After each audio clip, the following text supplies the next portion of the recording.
Querido Padre Celestial, gracias por la oportunidad de reunirnos otra vez para estudiar su palabra. Gracias por habernos cuidado durante todo el fin de semana y gracias por este día santo de reposo donde nos reunimos para aprender más de usted. Amén. Ahora, Señor, al trabajar con Juan, permítanos la misma experiencia que el discípulo Juan, que vayamos de hijos del trueno a maestros de santidad, que contemplemos a Jesús de tal manera que en nuestra vida se refleje su precioso carácter. En su mano santa nos entregamos, Señor, pidiendo y rogando que su Santo Espíritu nos hable a todos. Lo pedimos en el nombre de Jesús. Amén. Amén, amén. Muy bien, llegamos a la sesión número 6. Vamos a hablar en la serie Los Triunfos de Jehová. Vamos a trabajar hoy con el discípulo Juan, Andrés Portes.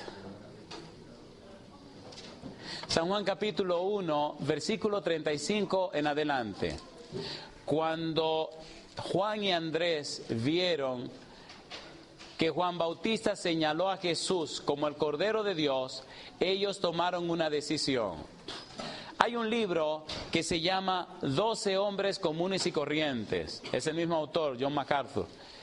Traten de conseguir ese pequeño libro. Hay un libro, John MacArthur. 12 hombres comunes y corrientes. Es un trabajo sobre los 12 discípulos. En el libro de los Hechos de los Apóstoles, de la Sierva de Dios, de Elena G. de White, trate de leer un capítulo que se llama El discípulo amado, el testigo fiel. Y hay otro capítulo, creo que el 55, que se llama Transformado por su gracia. ¿Cómo se llama? Transformado por su gracia. Escuchen esto.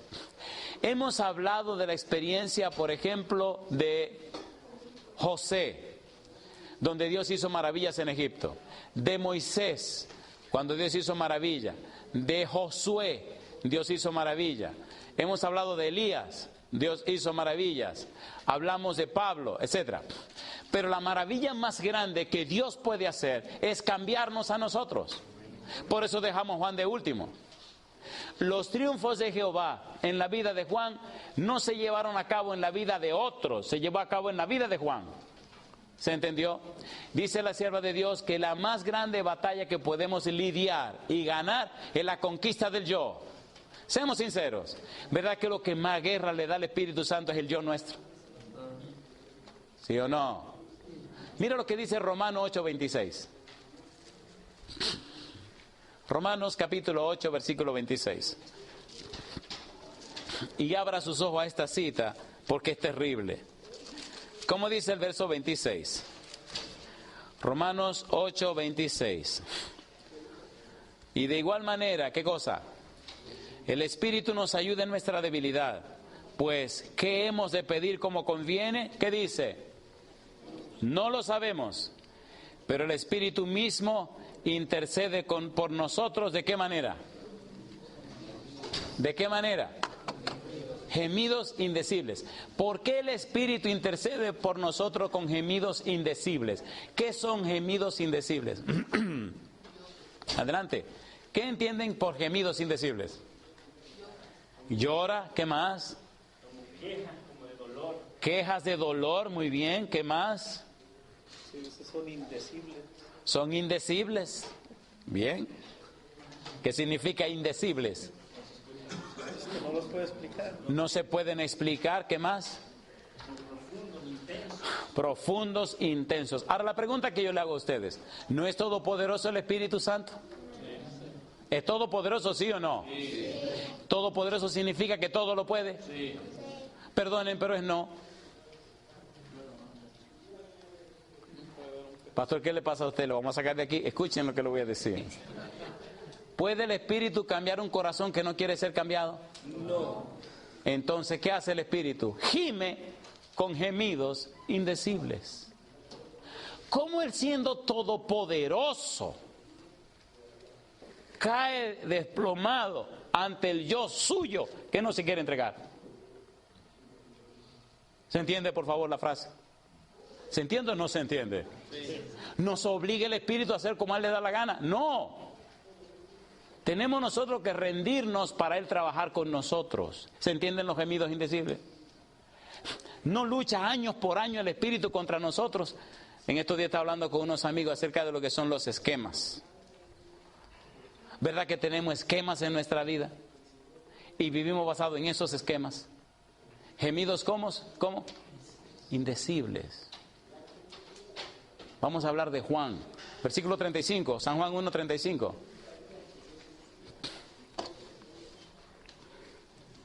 Dice el versículo 35, San Juan capítulo 1. Vamos a ver rapidito si avanzamos, a ver hasta dónde podemos llegar. Dice el verso 35. El siguiente día otra vez estaba Juan y 2 de sus discípulos. Y mirando a Jesús que andaba por allí, dijo: He aquí el Cordero de Dios. Le oyeron hablar los 2 discípulos y siguieron a Jesús. Y volviéndose Jesús y viendo que le seguían, les dijo: ¿Qué buscáis? Ellos le dijeron: Rabí, que traducido es maestro, ¿dónde moras? Les dijo: Venid y ved. Fueron y vieron dónde moraba y se quedaron con él aquel día, porque era como la hora 10:00. Y el versículo 40 dice: Andrés, hermano de Simón Pedro, era uno de los que habían oído a Juan y habían seguido ¿a quién? A Jesús. ¿Y el otro quién era? Juan. Juan y Andrés eran discípulos de Juan el Bautista. Ahora dejaron a Juan Bautista y empezaron a seguir a Jesús. Fueron los 2 primeros discípulos que Jesús tenía o que Jesús consiguió. En Lucas capítulo 5, versículo 1 al 11, entonces ellos se hacen discípulos de Jesús, discípulos permanentes de Jesús. Y la experiencia llegó a ser tan estrecha que entonces ahora ya no solamente son discípulos, ahora se van a convertir en ¿qué cosa? En apóstoles. Ahora van a ser del círculo íntimo de Jesús. Mateo capítulo 10, versículo 2. Vamos a poner las bases para entender la experiencia de Juan. Mateo capítulo 10, versículo número 2. Los nombres de los 12 apóstoles son estos. Primero, Simón, llamado Pedro, y Andrés su hermano, Jacobo hijo de Zebedeo, ¿y qué dice ahora? Y Juan su hermano. La experiencia de Juan con el Señor Jesús fue tan íntima que ahora no solamente era uno de los discípulos, sino que es uno de los apóstoles. Y después de ser uno de los apóstoles, la experiencia fue tan íntima que llegó a ser uno de los 3 íntimos de Jesús. ¿Sí o no? Llegó tan cerca de Jesús con un carácter del demonio, con defectos de carácter espantoso, con una vida rara, al punto que vamos a ver una cita en un momento que llama la atención como la sierva de Dios lo describe. Y aquí están los perfiles de Juan. Número 1, miembro del círculo íntimo de Cristo, uno de los 3. Esos 3 eran ¿quiénes? Pedro, Santiago y Juan. ¿Se acuerdan cuando la hija de Jairo murió? ¿Quién acompañaron a Jesús para resucitarla? Esos 3. ¿Se acuerdan el monte de la transfiguración? ¿Se acuerdan o no se acuerdan? ¿Manifestó el Señor su gloria encima del monte? ¿Le acompañó Moisés y le acompañó Elías? ¿Quiénes estaban allí? Pedro, Santiago y Juan.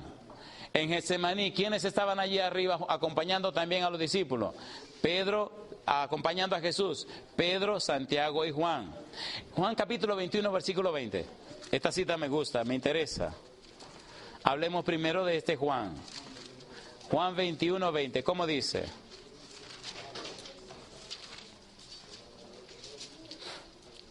Volviéndose Pedro, vio que le seguía el discípulo a quien amaba Jesús, el mismo que en la cena se había recostado al lado de él y le había dicho: Señor, ¿quién es el que te va a entregar? ¿Cómo eran Juan y Jesús? Tan amigos eran que dice que era el discípulo que amaba a Jesús. ¿Amaba Jesús a todos los discípulos? Algunos dicen que posiblemente era porque Juan era el más jovencito del grupo y uno de los más explosivos y uno de los más orgullosos y uno de los más... Bien, eso también. Era raro Juan, tenía un carácter del demonio. Y lo vamos a ver más adelante en algunas cosas que le hacen, a propuestas que le hace al Señor Jesús. Recuerde que la victoria de Dios sobre Juan fue sobre su carácter. amigo fiel. ¿Se acuerdan cuando el Señor Jesús estaba clavado en la cruz? ¿A quién le encargó su mamá? A Juan. Se queda con María y cuando Jesús resucita es uno de los testigos de la resurrección. Fue a la tumba y vio cómo estaban puestos los lienzos. Juan conoció de cerca a Jesús. Juan se relacionó estrechamente con el Señor Jesús. Juan conoció a Jesús por dentro. No solamente era un espectador de los sermones de Jesús. Juan estaba relacionado estrechamente con la persona de Jesús, íntimamente con Jesús. Se recostaba en su pecho. Debe ser interesante estar tan cerca del Señor Jesús. En el último versículo del libro de Juan, él dice que si todas las cosas que Jesús hizo se hubieran escrito, usa una hipérbole, dice que la tierra estaría llena de tantos libros. Y él escogió cosas para escribir. Escribió el Evangelio según San Juan, primera, segunda y tercera de Juan, y también escribió el Apocalipsis. ¿Vino Jesús en el Apocalipsis a hablar con Juan? Vino a hablar con Juan. ¿Se le mostró a Juan? Se le mostró a Juan. ¿Juan fue una de las personas que tuvo el privilegio de estar más íntimamente con Jesús? Sí, Señor. Sin embargo, en los años que Jesús estuvo por aquí, la experiencia de Juan al principio era una experiencia terrible, como la experiencia de nosotros. Es posible que usted por año haya estado luchando contra algún defecto de carácter. Es posible que tenga años en la iglesia y hayan cosas que no haya podido dejar. Y posiblemente se sienta desesperado. Tranquilo. Juan era tan bueno que le llamaban hijo del trueno. Pero ¿saben por qué le llamaban hijo del trueno? ¿Saben quién era Thor, el dios del trueno? Porque bueno, ustedes no leen nada de esas cosas, ¿verdad que no? En la antigüedad se le llamaba a Thor, el dios del trueno. Era el dios de la destrucción. El Dios que todo lo acababa. En San Marcos capítulo 9, ¿recuerdan cuando un hombre estaba sacando demonios en el nombre de Jesús y no seguía a Jesús, que Juan se lo impidió? ¿Se acuerdan o no se acuerdan? ¿Se acuerdan en Samaria cuando el Señor Jesús fue rechazado, la propuesta que Juan le hizo a Jesús? Con la sangre muy tranquila le dice: Maestro, ¿tú quieres que ore para que descienda fuego y lo queme a todos? Qué abusador, ¿eh? Y Juan, el Señor le dijo: ustedes no saben del espíritu que son. Ese era el espíritu de Juan. Un espíritu raro, que posiblemente tengamos algunos de nosotros. Un espíritu tan diferente al espíritu de Jesús. Después de la resurrección de Jesús, Juan también se encontró con él. En el mar de Galilea se encontró con Jesús. En el aposento alto, Juan estaba presente con los discípulos antes de recibir el Espíritu de Dios. Juan acompañó a Pedro en la predicación. Hechos capítulo 3, versículo 1. Mire qué cosa linda. Hechos capítulo 3 versículo 1 dice: Pedro y Juan subían juntos al templo a la hora novena, la de la oración. Capítulo 4 versículo 19. Dice el 19: mas Pedro y Juan respondieron diciéndoles: juzgad si es justo delante de Dios obedecer a vosotros antes que a Dios. Y en el 8:14 también se ve a Juan y a Pedro juntos para la predicación. ¿Podemos seguir? Amén. Amén significa que sí. Así sea. Ok. Defectos de carácter. Prohibió a aquel hombre que hiciera aquellos milagros, pidió fuego del cielo y quería los primeros lugares. ¿Se acuerdan lo que le pidió la mamá de Juan y Santiago a Jesús? Que ellos ocuparan ¿qué lugares? Y Jesús le preguntó: ¿y ustedes pueden ser bautizados del bautismo que yo voy a ser bautizado? Y ellos dijeron que sí. ¿Saben ellos lo que Jesús le estaba preguntando? ¿A qué se refería Jesús? A la muerte, al sacrificio. Y aquí viene lo que quiero tocar con ustedes en un momentito. Dice la sierva de Dios: la devoción abnegada y el amor confiado manifestados en la vida y el carácter de Juan presentan lecciones de incalculable valor para la iglesia cristiana. La devoción, ¿cómo dice? Abnegada, y el amor, ¿cómo? Confiado. ¿Qué entienden ustedes por abnegación? ¿Qué es abnegación? Hacía nada sin esperar a cambio. Hacía lo que hacía sin esperar a cambio. Parece altruismo. Altruismo. Abnegación. Le voy a dar la mitad de la definición. Abnegación. Ahora sí. La abnegación es el negarse a ¿cómo? A uno mismo. Una persona abnegada renuncia a sí mismo para darse a los demás. se parece al altruismo. ¿Se entiende, por favor? Juan llegó a ser ¿cómo? Abnegado. Cuando el Señor gana la victoria en la vida nuestra, entonces empezamos a ser abnegados, a darnos a los demás. Y las cosas que hacemos, las hacemos por amor a Dios y para beneficio de los demás. ¿Se entiende la experiencia de Juan?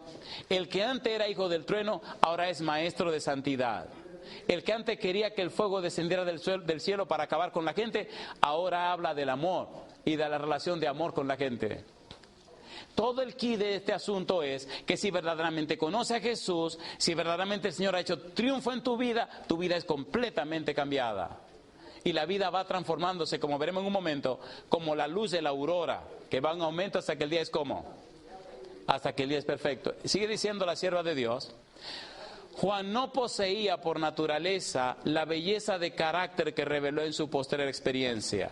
Tenía defectos como graves. Una pregunta difícil. ¿Hay alguna persona aquí en la sala que sepa que como yo tenemos defectos graves de carácter? ¿Cuántos tienen el problema mío? Hoy pensé que era yo solo, pero veo que somos parte del equipo, ¿verdad? Y dice aquí, no solamente era orgulloso, pretencioso y ambicioso de honor, sino también era ¿cómo? Impetuoso, resintiéndose por la injusticia. Él y su hermano eran llamados hijos del trueno. Mal genio, deseo de venganza, espíritu de crítica, todo eso se encontraba en el discípulo amado. Una pregunta, y teniendo todos esos defectos, ¿era el discípulo amado, sí o no? Sí. ¿Y qué aprendemos de eso? ¿Ama el Señor Jesús lo que tienen esos defectos? Entonces le ama a usted. ¿Y de qué se queja? ¿Tenía Juan esos defectos al principio? ¿Era el discípulo amado? ¿Quién sabe la barbaridad de que le habrá dicho Juan a Jesús a los oídos? Señor, ¿tú cómo que debería cambiar el sistema de cosas que tú estás haciendo? ¿Tú crees, Juan? Tú estás muy suave, muy flojo. Esta gente no entiende sino con guerra, con golpe. Tú eres el Mesías, tú tienes que darte valor. ¿No han visto que hay gente de buen intencionado que quieren llevar a uno por un camino equivocado? Si el espíritu de Juan es violento, ¿qué le habrá aconsejado el Señor Jesús? Esta gente, que tú estás muy flaco, muy suave, esta gente, estos escribas y estos fariseos, tú lo que tienes que hacer es matar unos cuantos de ellos. Tú verás cómo se ponen en la línea. Y a los romanos estos que están con su mojiganga, Señor, habla, que la tierra se lo trague. Y cuando tú acabes con medio mundo, entonces tú verás que el reino se va a implantar. Tú vas muy al paso, tú tienes como que avivarte un poquito más. Qué abusador, qué abusador. Y no le sugirió quemar a los samaritanos. Si eso solo dijo en público, ¿qué no le habrá dicho en privado? Imagina a Jesús pasándole la mano por la cabeza. Muchachito, tú no sabes lo que estás diciendo. Porque era un adolescente, Juan. Y lo soportó el Señor. Mire qué cosa linda dice ella. Dice la sierva de Dios, Jesús reprendió ¿qué cosa? Su egoísmo, frustró sus ambiciones, probó su fe y le reveló aquello por lo que su alma suspiraba. ¿Por qué suspiraba el alma de Juan? ¿Por qué cosa suspiraba el alma de Juan? La hermosura de la santidad, el poder transformador del amor. ¿Qué quería Juan en su vida?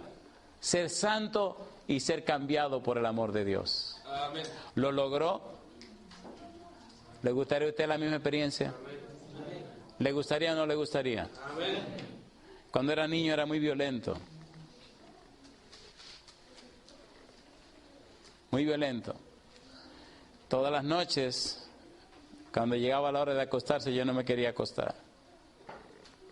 Desde niño hubo ángeles que me acompañaron. Y en las noches cuando me acostaba había 2 ángeles que siempre me corregían mis travesuras del día. A veces mi mamá me preguntaba que por qué no me quería acostar. Y yo no le quería decir por qué. Es que desde que me quedaba dormido aparecían estos 2 a corregirme. Y no me gustaba que me estuvieran corrigiendo. Andresito esto, Andresito aquello, Andresito lo otro. Y siempre le salía con la misma pregunta. Es que me provocan. Y si me provocan yo voy a pelear. Así crecí de niño peleándole a estos 2. Toda la vida me vivieron corrigiendo. Y al otro día, ¿qué ustedes creen que yo hacía? Pelear. Recuerdo que había un muchachito que estaba muy enamorado de otra niña. Y para que yo no pudiera hablar con la niña, porque él pensó que a mí me interesaba, o que a la niña le interesaba el negro, él entonces venía y me provocaba para que peleando en el recreo yo no tuviera tiempo de hablar con la muchacha. Y entonces me decía la muchacha cuando terminaba el recreo, que terminábamos peleando, venía y se me acercaba y me decía, ¿y tú no puedes dejar un día de pelear? Entonces yo la miraba así incómodo, porque no era que yo quería pelear, era que él venía. Le decía, pero tú no ves que el loco ese de soncito que siempre viene a fastidiarle la vida a uno. Entonces el otro por allá se ponía celoso porque me veía hablando con la muchacha, pero yo estoy hablando de ella del pleito, al otro día otra vez. Y un día me dice, mi enemigo, digo, tú tienes que ser loco, tú tienes que estar loco, porque todos los días te doy y todos los días quieres pelear más. Entonces me decía, sí, pero mientras estás peleando conmigo no puedo hablar con la muchacha. Digo, mira, barbarazo, eso es lo que tú quieres. ¿No es así el enemigo todos los días fastidiando? ¿O no? Sí. Para que no tengamos tiempo de hablar con el Señor. ¿No se han dado cuenta que desde que usted se levanta hasta que se acuesta siempre son 1000 problemas y 1000 dificultades? Adelante, levántese un poquito más temprano. Pablo habla de pelear la batalla de la fe. Y Jesús pelea la batalla de la vida. Cuando sacamos el tiempo de la batalla de la fe, sacamos el tiempo de estar en comunión con el cielo. Y cuando salimos de la cámara secreta del Señor a la batalla de la vida, el Señor sale delante de nosotros. Y entonces no hay diablo que nos pueda distraer. ¿Cómo es posible que nosotros tenemos tantos años en la iglesia, tantos años en la fe, tantos años en la religión y tenemos los mismos defectos de carácter de cuando comenzamos? ¿Cómo se explica eso? ¿Cómo es posible que años van y años vienen y estamos tropezando con la misma piedra como el cantante aquel? ¿Sí o no?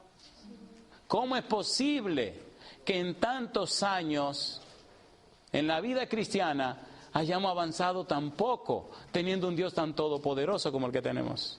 ¿Cómo es posible? Y lo grande no es solamente nosotros, sino que le pasamos a nuestros hijos todas estas tonterías que nosotros también tenemos. ¿Es así o no es así? Sí. Y nos quedamos como si así tuviera que ser. Dice la sierva de Dios, nos creemos que así tienen que ser las cosas. Y es todo lo contrario. Cristo murió en la cruz para que no sean así las cosas. Amén. Y es la linda experiencia de Juan.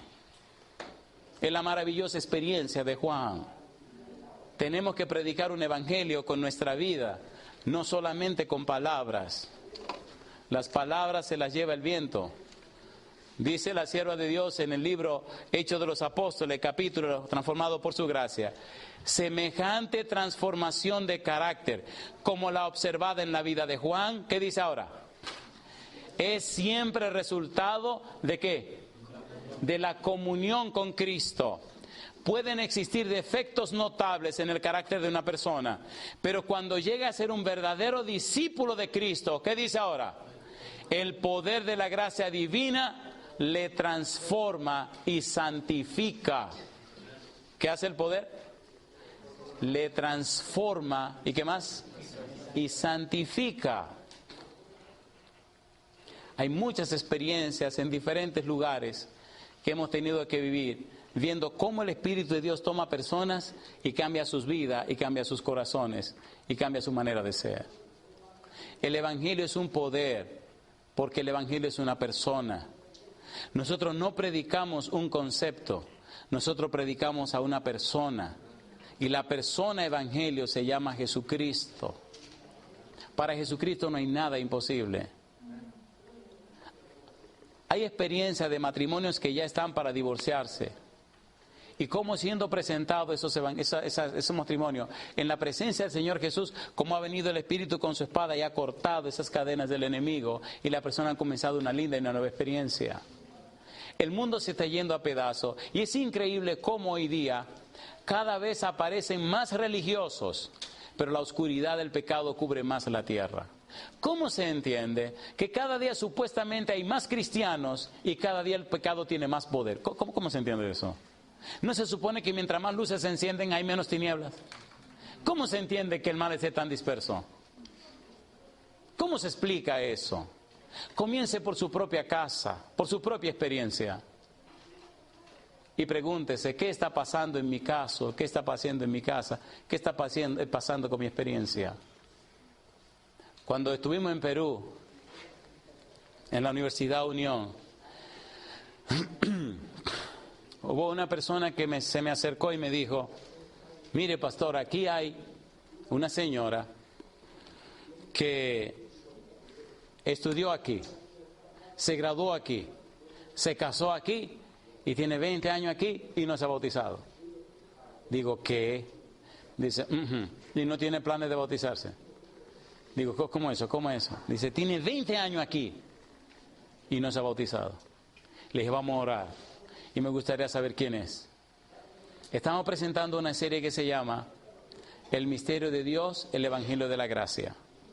A mitad de la semana, ¿sabe que hay muchos chismosos en las instituciones nuestras, verdad? Pero a veces los chismosos son necesarios. Porque los chismosos te dicen la cosa y tú te pones a orar por ellas. Así que el muy chismoso se me acercó y me dijo, la señora está viniendo a casi todos los cultos. Allá los cultos comenzaban a las 5 de la mañana. 5 de la mañana, culto con los jóvenes. 7:30 de la mañana, culto con la administración. 9 de la mañana, culto público en el salón grande con toda la universidad. 3 de la tarde, culto con toda la universidad. Y 7:30 de la noche, culto con toda la universidad. Así que teníamos 5 cultos diarios. La señora estaba viniendo al culto de las 5, al culto de las 7:30 y a los 2 cultos, el de la mañana, el de la tarde y también el de la noche. A mitad de semana, la señora habló con su esposo. Le dijo, ¿sabe una cosa? Que yo creo que me voy a bautizar. Y ustedes saben cómo son las instituciones nuestras. El chisme se corre. Y llegó el sábado. Y una de las personas que se entregó a Jesús fue esta mujer. Amén. Cuando usted puede presentar en su experiencia personal los resultados de su comunión con Dios, eso abre corazones. Amén. ¿Es así o no es así? Sí. La gente creerá no lo que uno dice, sino lo que uno vive. Amén. ¿Se entiende, por favor? Amén. Un testimonio vivo, real, pesa más que 1.000.000 de palabras. La vida de Juan no es solo una historia, es la experiencia de un hombre malo y pecador, cambiado y transformado por la gracia de Dios. Y eso gana almas, y eso salva vidas. Dios está tan dispuesto a relacionarse contigo que lo primero que quiere hacer es transformar tu vida. ¿Se acuerdan de Juan el Bautista? ¿Se acuerdan de Juan, sí o no? Segunda de Corintios, capítulo 3, versículo 18. Mira lo que dice el apóstol Pablo. Le pido que ponga mucha atención a este pasaje que leímos ayer. El verso 18 dice, por tanto nosotros todos, mirando a cara descubierta, como en un espejo la gloria del Señor, ¿qué dice ahora? Somos transformados de gloria en gloria en la misma imagen como por el Espíritu del Señor. Capítulo 4, versículo 6. Porque Dios, que mandó que de las tinieblas resplandeciese la luz, es el que resplandeció en nuestros corazones para iluminación del conocimiento de la gloria de Dios en la faz de Jesucristo. La experiencia de Juan nos dice que Dios es real. Y aquí viene la parte más hermosa. Dice en el mismo libro, Juan era un maestro de santidad y en sus cartas a la iglesia señaló reglas infalibles para la conducta de los cristianos. Y él dice el apóstol, y cualquiera que tiene esta esperanza en él, se purifica como él también es limpio. El que dice que está en él, ¿qué dice ahora? Debe andar como él anduvo. Enseñó que el cristiano debe ser puro de corazón y vida. Nunca debe estar satisfecho con una profesión vana. Así como Dios es santo en su esfera, el hombre caído, por medio de la fe en Cristo, debe ser santo en la suya. Algunos exégetas dicen que Juan no daba vueltas. Él presentaba los contrastes entre la luz y la oscuridad, la fidelidad y la infidelidad. Nunca era de media tinta, sino que era específico, objetivo, claro y directo. Él decía, las cosas o son así o las cosas son así. Pablo más o menos arreglaba las cosas, Juan no. Juan era específico. Tú o eres o no eres. Y pienso, hermanos queridos, que deberíamos hacer algunas decisiones en esta mañana. O somos o somos. ¿Verdad que Dios nos llamó para hacer, para cosas grandes? Cuando tenía 22 años, en el país dimos una campaña en un lugar. Era la primera campaña que íbamos a dar como grupo. Recuerdo que era la iglesia del 8:30. Y había una pareja que habían hecho su decisión de bautizarse, pero tenían un problema con el café. No habían podido dejar el café. Pero no era el café que venden de sobrecito molido, sino que era un café, saben que el café se compra, se tuesta, se maja y se guarda, y es un café muy fuerte. Y eran esclavos del café, no podían liberarse del café. Y el evangelista fue un día a visitarlo. Tremendo evangelista. Y entonces le digo, ¿y entonces qué decisión hicieron? Nosotros nos queremos bautizar, pero no podemos bautizarnos. Digo, ¿cómo es eso? ¿Quieren bautizar si no se pueden bautizar? Me dicen, no. Digo, ¿por qué no? Dice, mire, el problema es que no hemos dejado el café. Digo, ah, sí. Dice, sí. Digo, ¿y entonces? Dice, no, que a nosotros nos gusta el café mojado, un café fuerte. Digo, ¿ese es el problema? Dice, sí. ¿Dónde está el café? Y abrieron un armarito en la cocina. Saben que allá en las cocinas abren su armarito y ahí estaba un asunto de vidrio grande, lleno de ese café negrecito. Digo, o sea que por esto que ustedes no se pueden bautizar. Dijeron, sí, por eso es. Digo, ah, está bien. Entonces la señora se sentó y el señor se sentó y yo agarré el frasco este grandote y cojo y lo pongo en la mesa de la cocina. Y ahí comenzamos a hablar. Le digo, significa entonces, argumento de los evangelistas, que ustedes están cambiando la salvación por este frasco de basura. Significa entonces que este frasco de basura tiene más poder que Jesucristo. Significa entonces comencé a hacerle toda la comparación del mundo con el frasco ese. Eso es lo que ustedes me quieren decir. Y a esa altura del juego ya estaban llorando. Ahora la pregunta que le hago a ustedes, ¿qué pensarían ustedes de mí? Imagínense nada más por un momento. Imagínense por un momento que yo me vuelva loco. Y mire, que yo di que destape el frasco este del café. Y lo destapé. Imagínense que yo me haga tan loco que coja este frasco de café y se me ocurra vaciarlo en la cuesta de la basura. Usted está en la cuestión de la basura. Dice la señora, Digo, ¿qué ustedes pensarían de mí si yo vaciara eso ahí? Y entonces dice el señor, el dueño de la casa, dice, no, nosotros no pensaríamos nada. Ah, sí, por eso, a eso me gusta. Y la señora se dice, porque ella recamajaba el maíz, el café hacía todo. Y cuando lo vacié todo, lo mira ella, él como, o sea, como me entiende, como, tú sabes el trabajo que a mí me dio eso. Y pongo el frasco ese sucio ahí arriba. Y le digo, ahora está ella mirándola a usted con los ojos como si fuera el demonio. Entonces usted todavía sigue atada a esta cosa. No yo, digo, ¿cómo que no yo? Usted mire cómo usted lo miró. Y empezó a llorar. Es verdad. Y ahí se puso la cosa tan caliente que el sábado se bautizaron. Amén. Pero oiga el lío ahora. Después que la señora se bautiza, me acuerdo que era una iglesia chiquita, la iglesia a las 8:30 en la capital.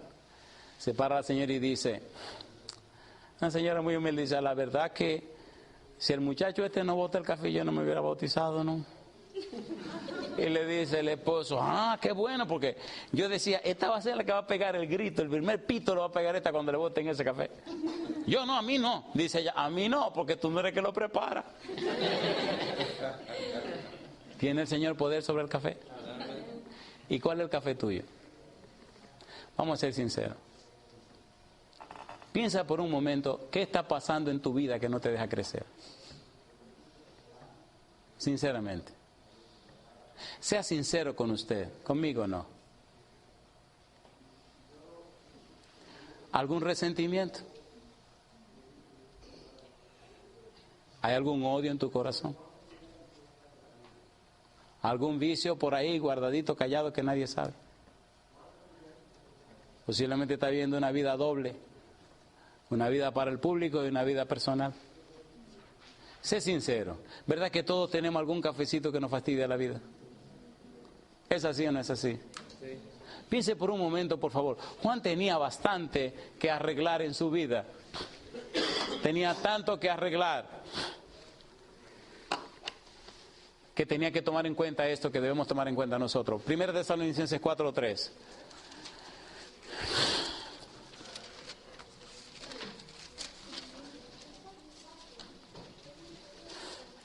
¿Qué dice el versículo 3? Pues la voluntad de Dios es ¿qué cosa? Vuestra santificación, que os apartéis ¿de qué? De fornicación. Lo interesante en la vida de Juan es que cuando agarró el asunto, empezó a crecer. La verdadera santificación es consecuencia del desarrollo del principio del amor. Dios es amor y el que vive en amor vive en Dios. Pero hay más. Los que quieren alcanzar la bendición de la santidad deben aprender primero el significado de ¿qué cosa? De la abnegación. ¿Qué dijimos que era la abnegación? La negación de uno mismo. Segunda de Corintios 4:17. Segunda de Corintios capítulo 4, versículo 17.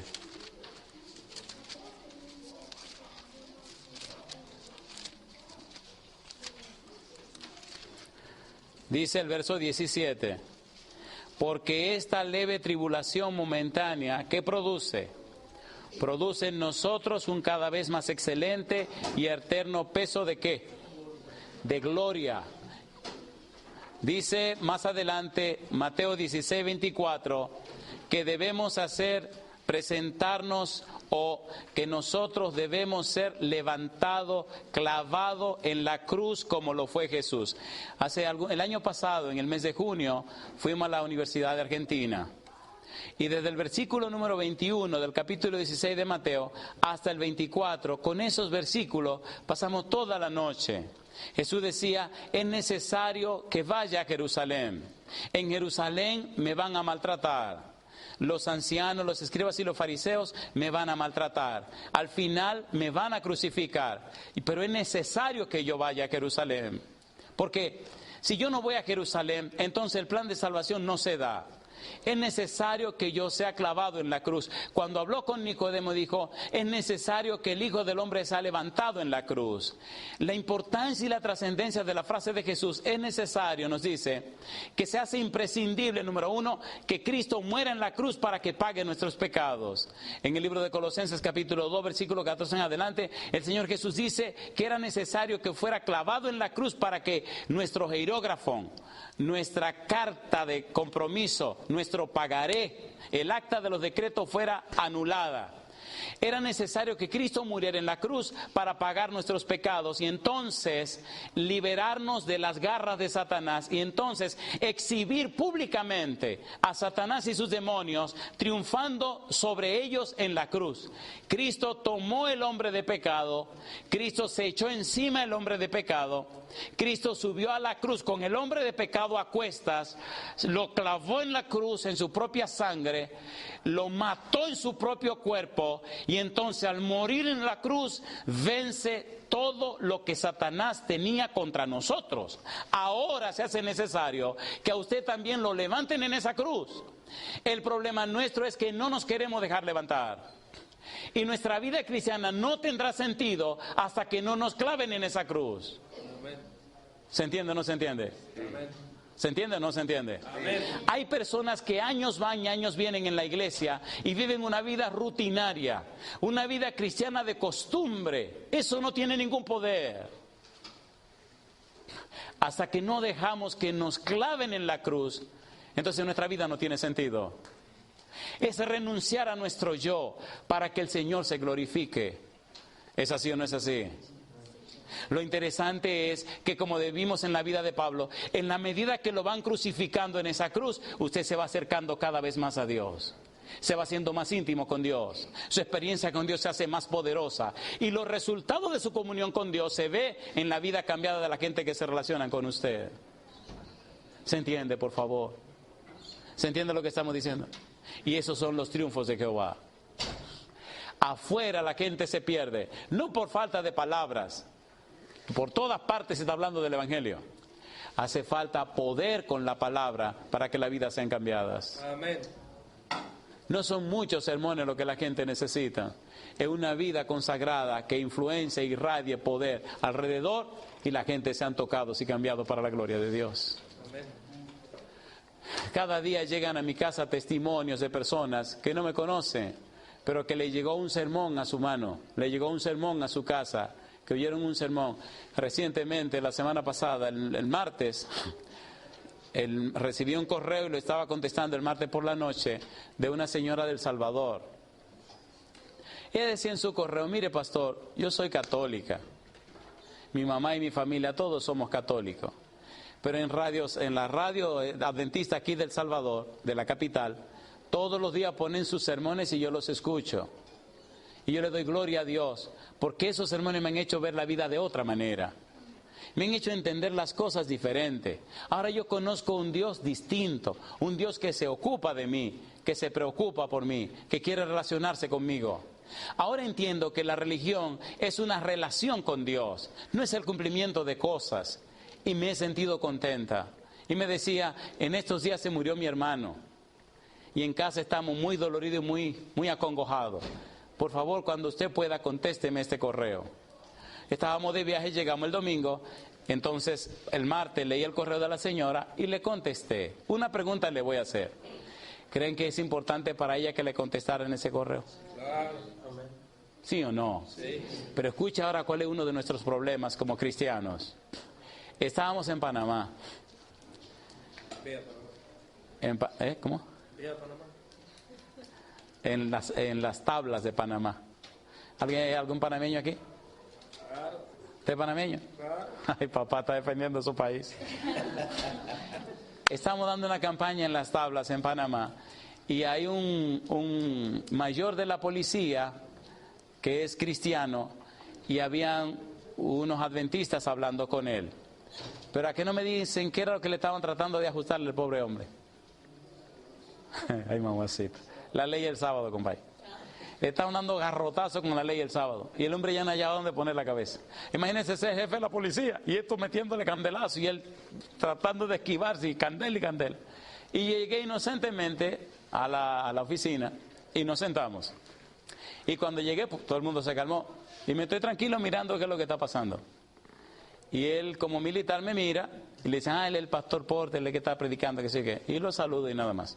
Y me quedo calladito y empiezo a orar. Señor, ¿y este hombre quién es? ¿No dice la Biblia que el Espíritu escudriña a lo profundo de Dios? ¿Sí o no? ¿No dice la Biblia que el Espíritu escudriña a lo profundo de los seres humanos? ¿Sí o no?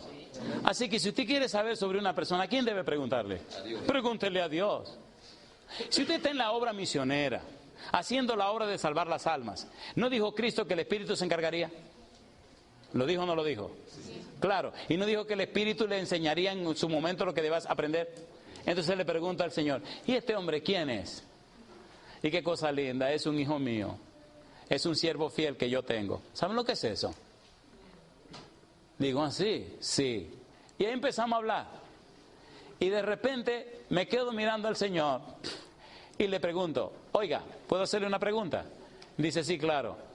¿Por qué Dios lo ama tanto? ¿Por qué Dios tiene un concepto tan elevado de usted? ¿Por qué el Señor está tan feliz de la manera como usted está viviendo lo que sabe? Y una cosa increíble, todo el panorama de la oficina cambió y el hombre empezó a llorar. Empezó a estremecerse en la silla, al punto que tuvimos que cerrar la puerta. Imagínense que entrara un capitán y viera a su comandante llorando como un bebé. ¿Me están entendiendo? Y ese hombre se levantó de la silla, con el rostro resplandeciente, pasó al frente y vino y me abrazó y puso la cabeza y empezó a llorar como un bebé. Mi pregunta, ¿toca el Espíritu de Dios los corazones de la gente? Sí. Desde ese día, ahora nos queremos como si fuéramos hermanos. Hay un libro del doctor Norman Gulley, no sé si lo conocen, Cristo viene pronto. Un libro así, de teología sistemática. Le dije, tenga, le regalo este libro. Estaba de viaje y regresé a casa, encontré un correo de ellos donde me decían, pastor, queremos que sea nuestro consejero espiritual. Son de la iglesia pentecostal, los líderes de esa iglesia, una iglesia grandísima. Queremos que sea nuestro consejero y que nos diga qué debemos hacer. ¿Me entendieron?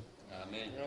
¿Puede el Espíritu tocar los corazones? Amén. ¿Le gustaría ser esa herramienta de Dios? Amén. ¿Sí o no? Sí. ¿Usted se atreve a sacrificar ese becerro que tiene para que el Señor sea honrado en la vida suya? ¿Saben a cuál becerro me refiero? Wow, me quedan 50. Y si son 50 hay que comenzar de nuevo. La santificación no es obra de un momento, una hora o un día, sino de ¿cuánto tiempo? De toda la vida. Mi pregunta, ¿en qué etapa de tu santificación estás? ¿Cuántos tienen hijos? Hijos. ¿Cuántos tienen hijos mayores de 12 años? ¿Le puedo hacer un par de preguntas difíciles? ¿Cómo anda tu relación con tu hijo o con tu hija? ¿Cuándo fue la última vez que oraste con él o con ella? ¿Cómo son las conversaciones que tiene con él o con ella? Recuerda que el ejemplo de Dios para ellos eres tú. Si no somos cristianos prácticos con ellos, ellos no pueden crecer espiritualmente. En casa hay una morenita, preciosa morenita. Es la que nos queda en la casa todavía. Se llama Paula, pero le decimos cariñosamente la Cuni. Su hermana le puso ese nombre. La Cuni sabe que papi es estricto. Una vez, cuando era chiquita, la dejé ir a un paseo con la escuela y me la dejaron en un lugar. Toda la escuela se regresó y se quedó en un rodeo. ¿Sabe lo que es un rodeo? ¿Sabe lo que es un rodeo? Mucha gente, muchos animales, y todo el mundo se fue y dejaron a la negrita botada. Como ella siempre se ha creado entre la gente, ella no le tiene miedo a la gente. Así que con su tarjetita aquí, con sus datos personales y todo, ahí se quedó donde todo el mundo la dejó, mirando unos monitos, una mojiganga que viene ahí. Él se queda tranquila. Viene un policía y le dice: oye niña, tenía 7 años, ¿tú estás perdida? Y ella lo mira así y le dice: y le dice el policía: ¿y con quién tú andas? Y le dice: mire, ¿y dónde están tus compañeros? No sé, parece que se fueron. Dice: pues ven conmigo. Sí señor, y ahí va con el policía. La sientan en la oficina, le dan unos papeles de colorear, unas cosas, y empezó a pintar. Llaman a la escuela porque tenía todos los datos ahí. Ay, mamacita, había pasado 1 hora. Regresan a buscar a la negra, se la llevan y le preguntan: Paula, ¿y tú no estabas nerviosa? ¿Y tú no estabas asustada? ¿Y por qué tú no estabas asustada? Dice: papi me ha dicho que si uno está en un lugar, los ángeles lo cuidan y lo acompañan. ¿Para qué yo me voy a asustar? Porque asustarse, ¿qué yo gano asustándome? Bueno, el lío ahora era decírselo al papá. Y me lo supieron decir. Primero me trajeron la negra. Y ya con la negra encima y con mi negrita en la mano, ahora le tengo, pues sí, todo lo que usted quiera, pero ya yo la tengo conmigo. Ahora una pregunta yo le voy a hacer, que es la que a veces me hago por las noches. Y, ay Dios, ¿han visto en Walmart todos esos cartelitos que dicen: ¿me has visto? Ay Señor, Dios sabe cómo permite las pruebas. Y Él sabe que yo no estaba preparado para perder la negrita esa. Se me hubiera destrozado la vida. Entonces, mi afán de predicar el Evangelio y de andar por todo el mundo es que yo pienso, ¿se imagina Dios todos los morenitos y los negritos que se le han perdido? Por nuestra negligencia. ¿Con qué cara vamos a ver a Dios sabiendo que por nuestra negligencia tanta gente se perdió? ¿Ustedes me están entendiendo?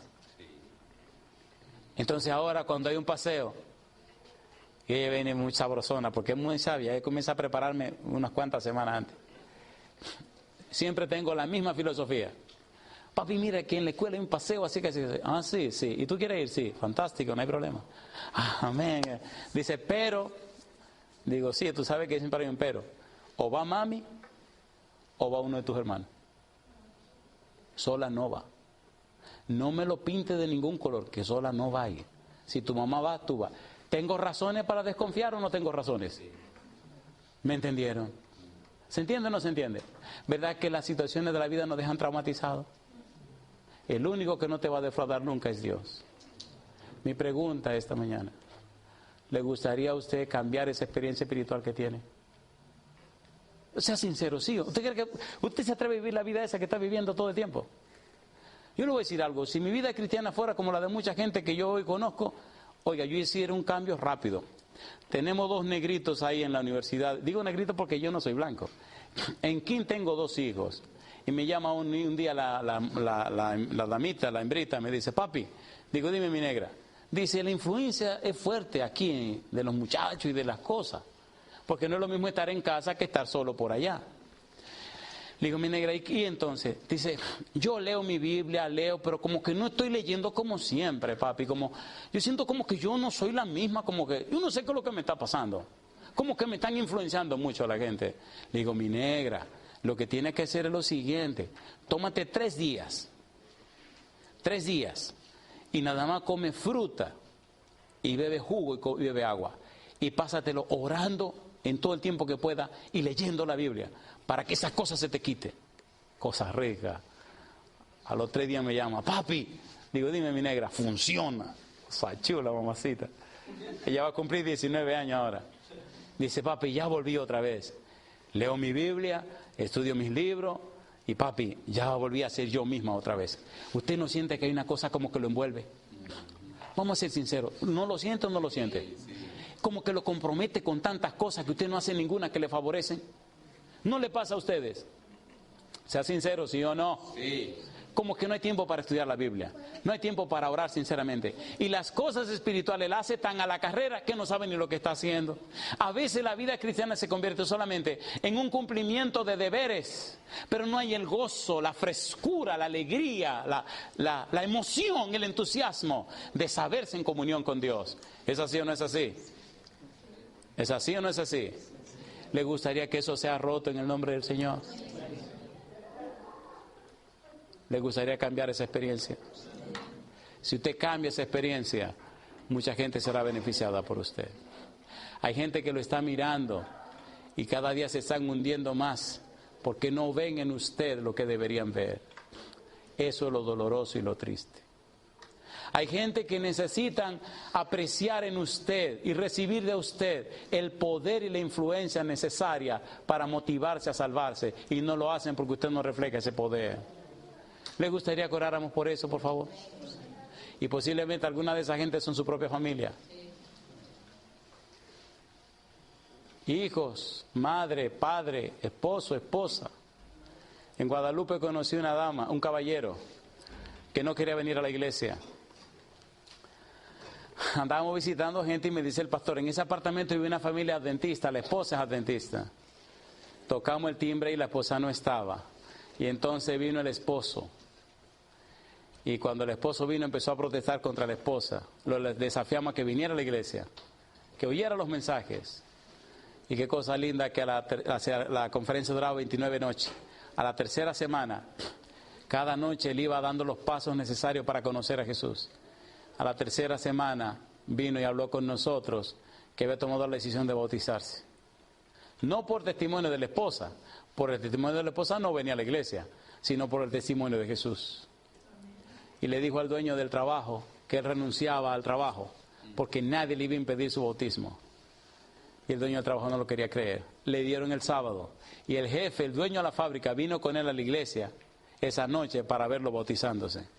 Y el jefe le decía, verdaderamente que veo que Dios es poderoso, porque si te cambió a ti, entonces puede cambiar a cualquiera. ¿Puede Dios cambiarlo a usted? Si es de verdad que usted quiere un cambio en su vida, póngase en pie conmigo, por favor. No nos contentemos con la vida que vivimos. Alguien dijo cierta vez que si hacemos lo mismo, de la misma manera, todo el tiempo, nunca tendremos grandes resultados. Tenemos que hacer cambios en nuestra vida y entonces veremos grandes resultados. Querido Padre Celestial, gracias por el testimonio de estos hombres bíblicos que nos ayudan a entender y comprender que usted es un Dios todopoderoso. Señor, venga a la vida de cada uno de los presentes y también de la vida de aquellos que nos escuchan o nos ven en cualquier lugar del mundo. Permita, Dios, que los triunfos de Jehová sean realidad en nuestra vida. Cámbienos y transfórmenos. Que nuestra experiencia espiritual sea tan fuerte y tan profunda que inspire a otros a buscar al Señor Jesús como su Salvador. En su mano santa entregamos a los padres y las madres presentes, pero también entregamos a los jóvenes y las jovencitas. En su mano santa entregamos a todos. Visítenos, Señor, con su Espíritu, transfórmenos a su semejanza y haga su voluntad en nuestra vida. Lo pedimos en el nombre santo de Jesús. Amén, Señor. Amén.